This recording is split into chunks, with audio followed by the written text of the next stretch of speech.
over valuable information or money unknowingly.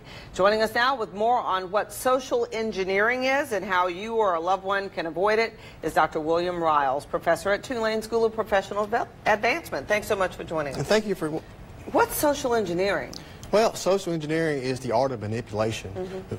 Criminals use social engineering tactics to try to persuade their victims to give up some information, usually confidential information, such as their social security number, bank account information, credit card information, or try to talk them into buying things, goods or services that are typically fraudulent. Yeah, my mother-in-law says she was called the other day, and you know, the people are so convincing. Luckily, she didn't bite on it.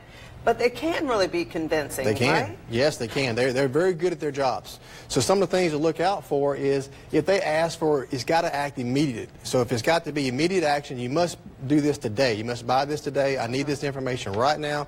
Chances are it's probably a social engineering scam. Something else to think about, if they ask for critical information such as social security numbers, bank account information, if you're dealing with a company that's legitimate, they typically will not ask for this information over the phone. And also, the old saying rings true. If it sounds too good to be true, if it's good or services, I got to buy it right now, chances are it probably is too good to be true. It's a scam. Right. Okay, so what about text messages and emails? Yeah, well, you know, our elderly generation, they're our greatest generation. They grew up, you know, with hard work, long hours, and a handshake was a sign of trust.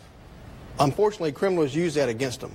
So most of our elderly generation, they're constitute about 12% of the population, but they account for 30% of social engineering attacks. And most of it happens over the phone, but it can happen over email as well. If it's over email, things like that, what to look out for, does it look fishy? Does it sound kind of odd? If in doubt, delete it. If you feel like it's coming from a friend, a lot of times that can be spoofed by either a phone call or email. It can appear that it comes from one of your friends, but actually it's a social engineering criminal. And when you say spoof, they can make it look like a local number, but they could be calling from, you know, from China. Yes. Or the email could come from one of your friends. If it's an email social engineering, the best thing to do is call your contact up and say, did you really send this? If it's unsure, just delete it. We want to get this in too. Maybe freezing your credit is a good scenario. Absolutely. So tell us what that means. Absolutely. So that is recommended. It's the top way to protect the elderly from social engineering and theft is to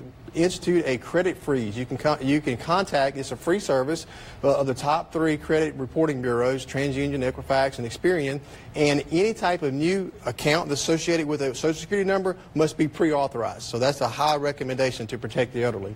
Wow.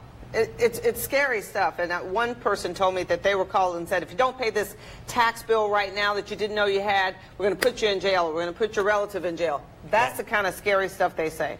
If they say you got to do it right now, chances are it's probably some type of social engineering scam.